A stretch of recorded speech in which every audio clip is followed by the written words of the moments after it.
पर्वों की चर्चा जब भी चलती है तब तब उनका संबंध प्रायः खाने पीने खेलने आदि से जोड़ा जाता है। जैसे रक्षाबंधन के दिन खीर और लड्डू खाए जाते हैं, बताशे के साथ मिठाई खाई जाती है, भंवरे खेले जाते हैं, है ना, राखी बांधी जाती है। होली वाले दिन जो है विभिन्न प्रकार के पकवान खाए जाते हैं, रंग डाला जाता है, होली जलाई जाती है। दीपावली वाले दिन पटाखे जलाए जाते हैं, गुजिया वगैरह और मिठाइयाँ, अन्य मिठाइयाँ खाई जाती हैं, आदि आदि। लेकिन अठाइयाँ यानी अष्टहानिका और 10 लक्षण जैसे जैन पर्वों का संबंध खाने और खेलने से ना होकर खाना और खेलना त्यागने से है। ये पर्व भोग के नहीं अपितु त्याग के पर्व हैं और इसलिए ये महापर्व हैं। इनका महत्व त्याग के कारण है, आमोद प्रमोद के कारण नहीं है। अब किसी भी जैन से पूछिए कि 10 लक्षण महापर्व कैसे मनाया जाता है तो वह यही उत्तर देगा कि इन दिनों लोग संयम से रहते हैं, पूजन पाठ करते हैं, व्रत नियम उपवास रखते हैं, हरित पदार्थों का सेवन नहीं करते, मतलब हरी सब्जी नहीं खाते हैं, है ना, स्वाध्याय और तत्व चर्चा में ही अधिकांश समय बिताते हैं। सर्वत्र बड़े बड़े विद्वानों द्वारा शास्त्र सभाएं होती हैं, उनमें उत्तम क्षमा आदि 10 धर्मों का स्वरूप समझाया जाता है। सभी लोग कुछ ना कुछ विरक्ति धारण करते हैं, दान देते हैं आदि अनेक प्रकार के धार्मिक कार्यों में संलग्न रहते हैं। सर्वत्र एक प्रकार से धार्मिक वातावरण बन जाता है ना। थोड़ा डिटेल में जाएं तो अगर हम पर्वों की डिटेल को या विस्तार पूर्वक समझें तो पर्व जो हैं 2 प्रकार के होते हैं। एक होते हैं शाश्वत और एक होते हैं कैसे सामयिक। सामयिक नहीं, सामयिक यानी कि किसी एक घटना विशेष से जुड़े हुए, ठीक है ना, जिन्हें हम त्रैकालिक और तात्कालिक भी कह सकते हैं। तात्कालिक पर्व भी 2 प्रकार के होते हैं। एक तो हो गया व्यक्ति विशेष से और एक होता है घटना विशेष से। व्यक्ति विशेष से जैसे कि मोक्ष सप्तमी हो गई या महावीर जयंती हो गई, है ना, जन्म कल्याणक हो गया, जितने भी कल्याणक हैं वो सारे के सारे व्यक्ति विशेष से संबंधित हैं। और रक्षाबंधन आदि ये सब कैसे हैं, ये घटना विशेष से संबंधित हैं। हाँ, क्योंकि इस दिन जैसे अक्षय तृतीया हो गया, है ना, तो ये सारे क्या हो गए, घटना विशेष से। हाँ, त्रैकालिक अर्थात शाश्वत पर्व ना तो किसी व्यक्ति विशेष से संबंधित होते हैं और ना ही घटना विशेष से। वे तो आध्यात्मिक भावों से संबंधित होते हैं। 10 लक्षण महापर्व एक ऐसा ही त्रैकालिक महापर्व है जो आत्मा के क्रोध आदि विकारी भावों के फलस्वरूप, विकारों के अभाव के फलस्वरूप, है ना, जो आत्मा के क्रोध आदि विकारों के अभाव के फलस्वरूप प्रकट होने वाले उत्तम क्षमा आदि भावों से संबंध रखता है। समझ में आई? घटना और व्यक्ति विशेष से संबंधित पर्व निश्चित रूप से अनादि नहीं हो सकते, क्योंकि वे संबंधित घटना या व्यक्ति से पूर्व संभव ही नहीं है। वे अनंत भी नहीं हो सकते, क्योंकि जब भविष्य में कोई उनसे भी महत्वपूर्ण व्यक्ति उत्पन्न होगा या घटना घट जाएगी तो जगत उसे याद रखने लगे। तो जो उससे महत्वपूर्ण घटना हुई है उसे याद रखने लगेगा, उससे भूल जाएगा। अगले तीर्थंकर उत्पन्न होने पर भविष्य में उनकी जयंती और निर्वाण दिवस मनाया जाएगा, इनका नहीं।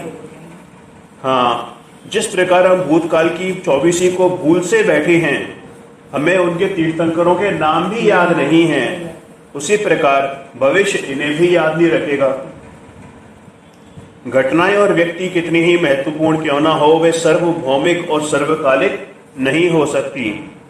उन सब की अपनी अपनी क्षेत्र और काल संबंधी सीमाएं हैं, वे असीम नहीं हो सकते।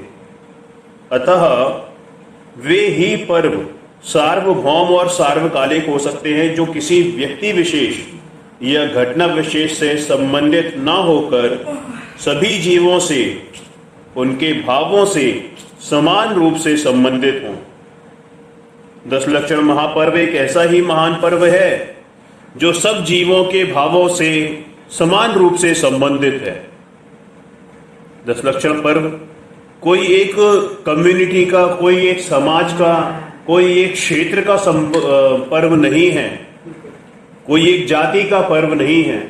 ये तो समस्त जीवों का पर्व है, यही प्राणी मात्र का पर्व है।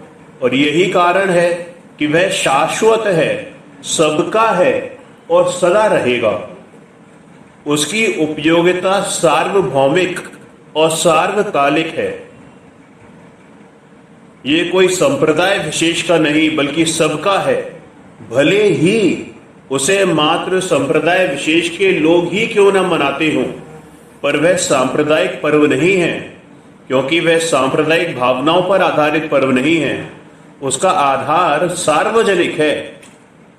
विकारी भावों का परित्याग एवं उदात्त भावों का ग्रहण ही, उदात्त भाव मतलब उदार चित्त है ना, ऐसे भावों का ग्रहण ही उसका आधार है जो सभी को समान रूप से हितकारी है। यानी वैसे भाव जो ऊपर की तरफ उत्थान करने वाले हों, ऊपर उठाने वाले हों, ऐसे भाव उदात्त भाव कहलाते हैं, है ना। तो उनका आधार, उनका ग्रहण का आधार जो है वही सभी को समान रूप से हितकारी है। अतः यह पर्व मात्र जैनों का नहीं बल्कि जन जन का है। इसे संप्रदाय विशेष का पर्व मानना स्वयं सांप्रदायिक दृष्टिकोण है।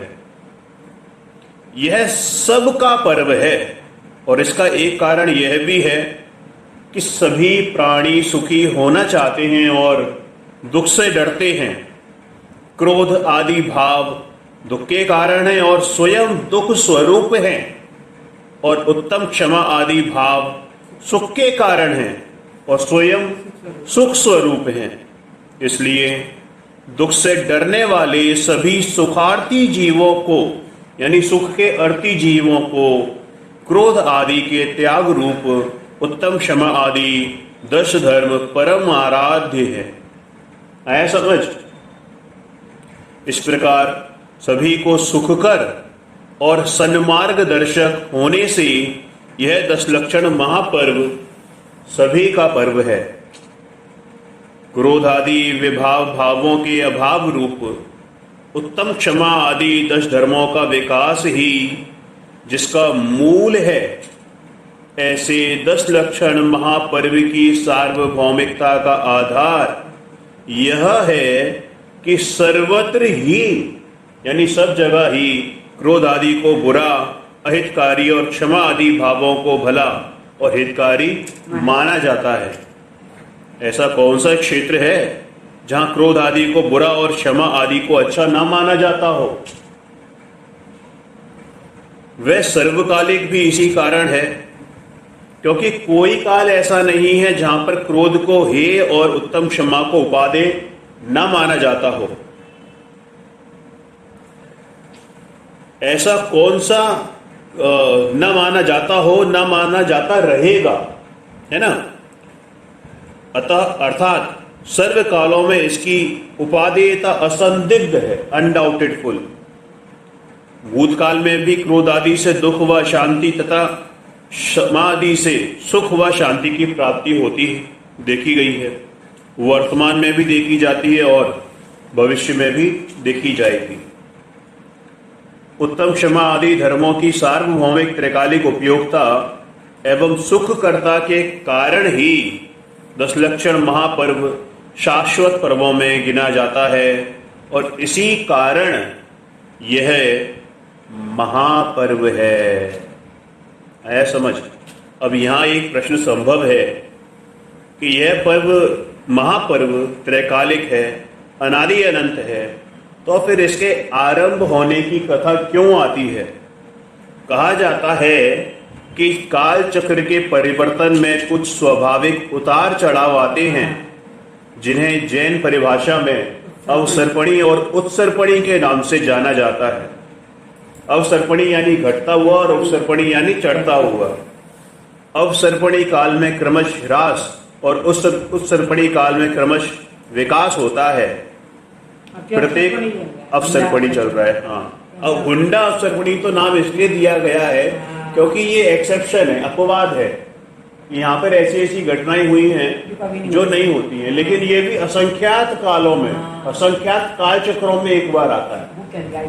हाँ, प्रत्येक अवसर्पणी काल के अंत में जब पंचम काल समाप्त और छठा काल प्रारंभ होता है, तब लोग अनार्य वृत्ति धारण कर हिंसक हो जाते हैं। मतलब अभी क्या है, आर्य वृत्ति चल रही है ना, लेकिन वो क्या है, अनार्य हो जाते हैं।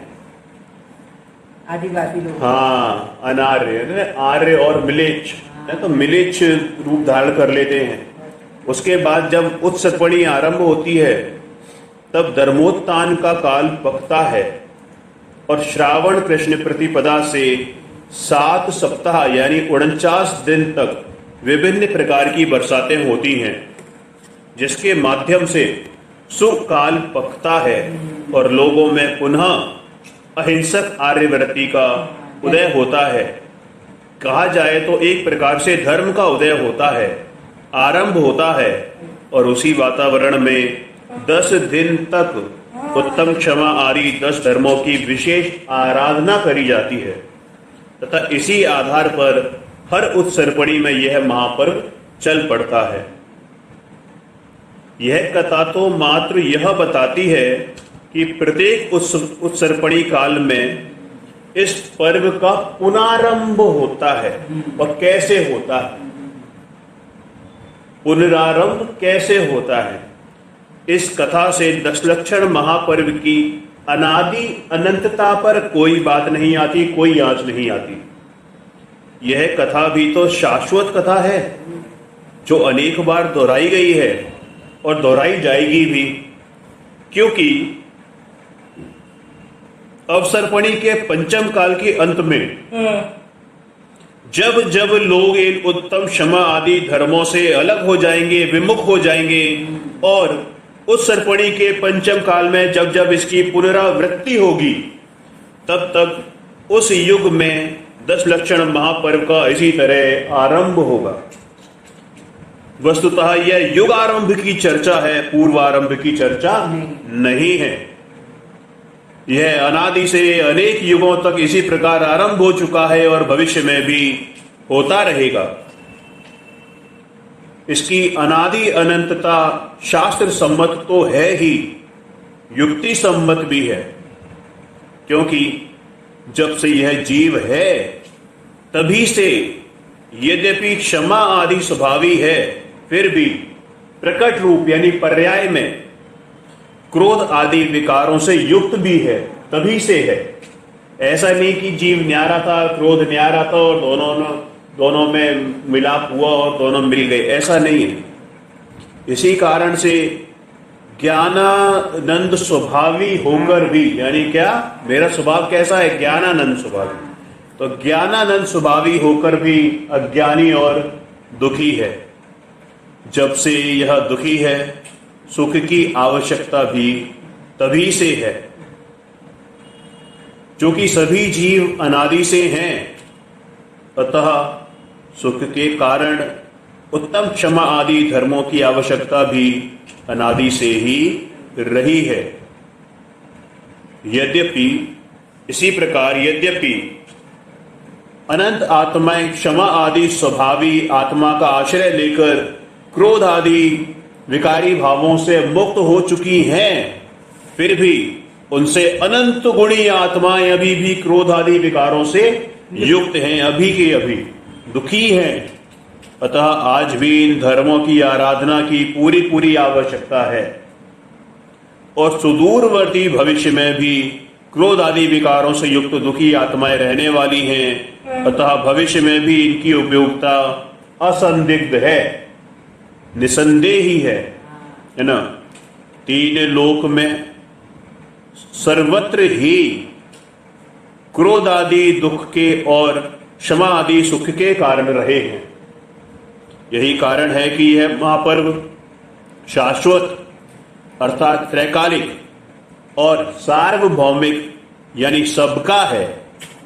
भले ही सब इसकी आराधना ना करें, पर यह अपनी प्रकृति के कारण सबका है, सबका था और सबका रहेगा। यद्यपि अष्टानिका महापर्व के समान यह भी वर्ष में 3 बार आता है, भादो सुदी पंचमी से चौदस तक।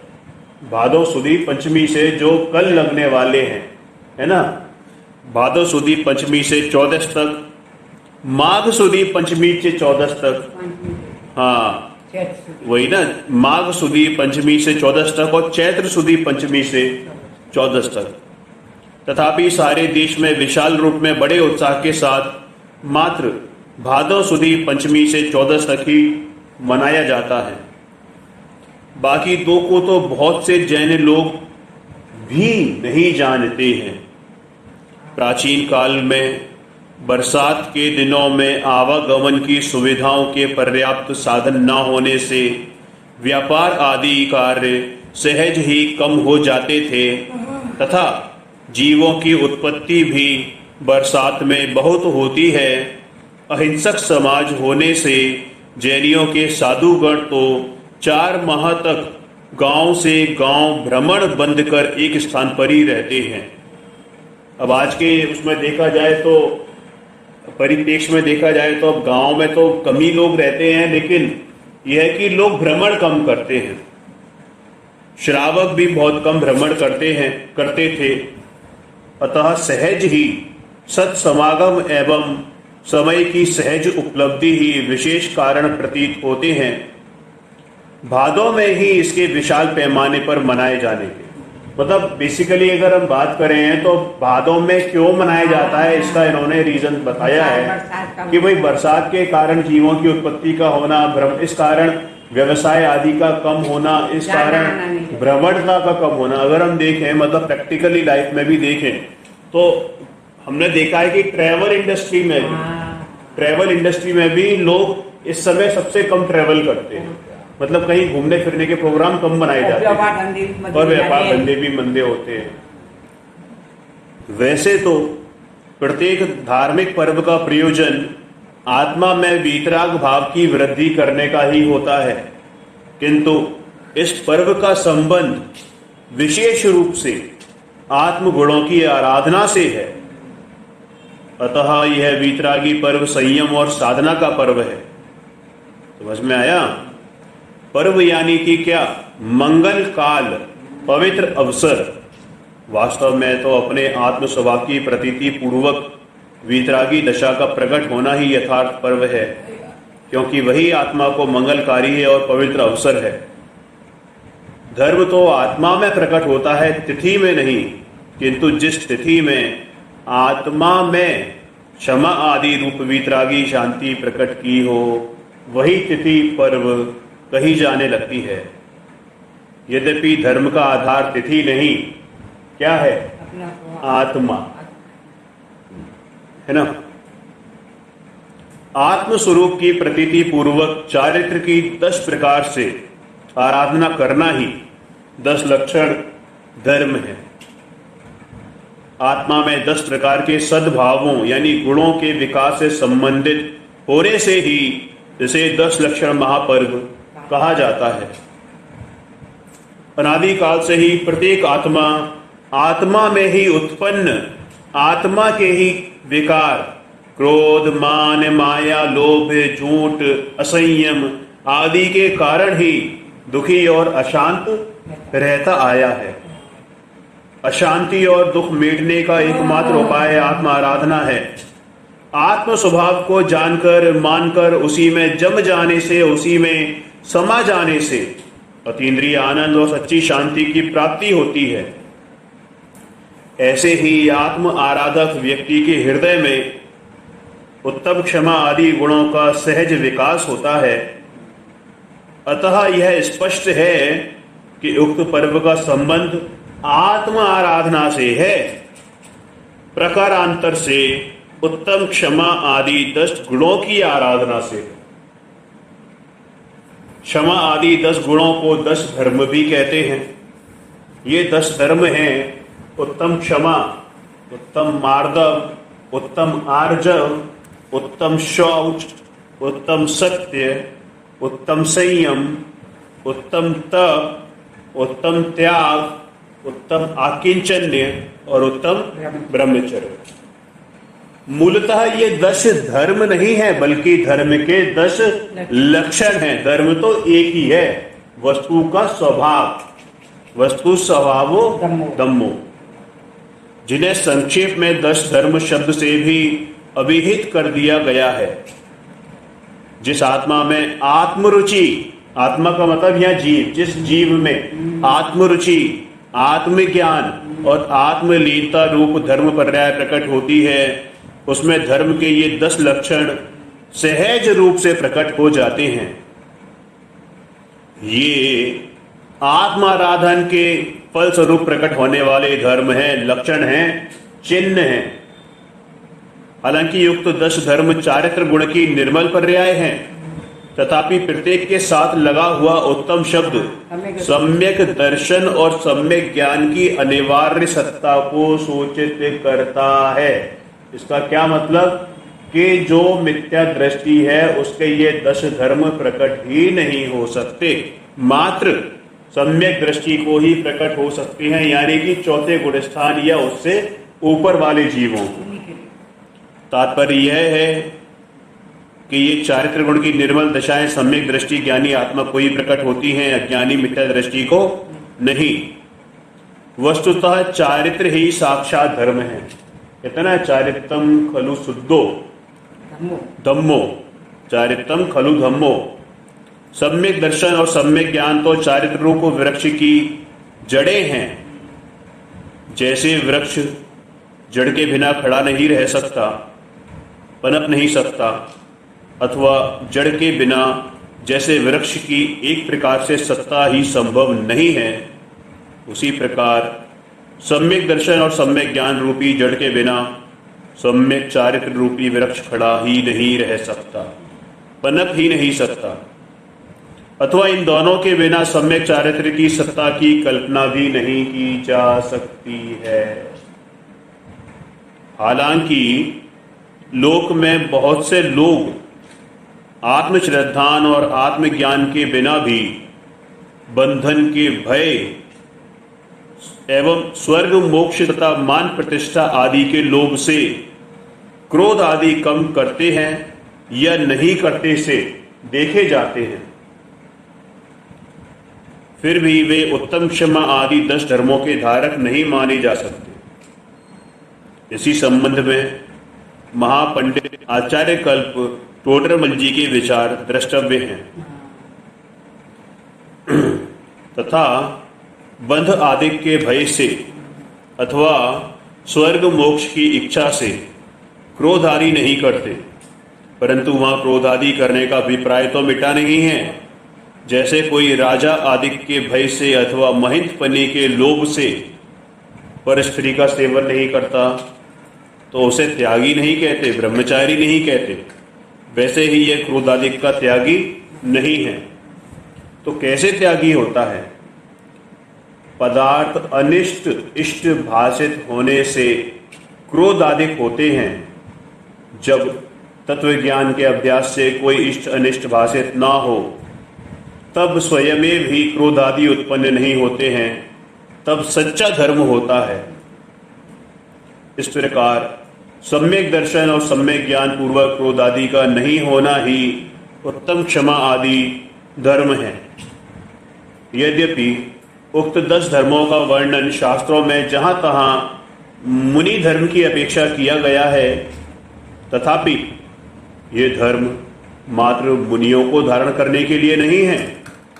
गृहस्थों को भी अपनी अपनी भूमिका के अनुसार इनको अवश्य ग्रहण करना चाहिए और धारण करना चाहिए। और धारण क्या करना चाहिए कि वस्तुतः बात तो ऐसी है कि ज्ञानी दृष्ट के भी अपनी अपनी भूमिका के अनुसार ये सहज रूप से वर्तते ही हैं, इनका पालन सहज पाया जाता है।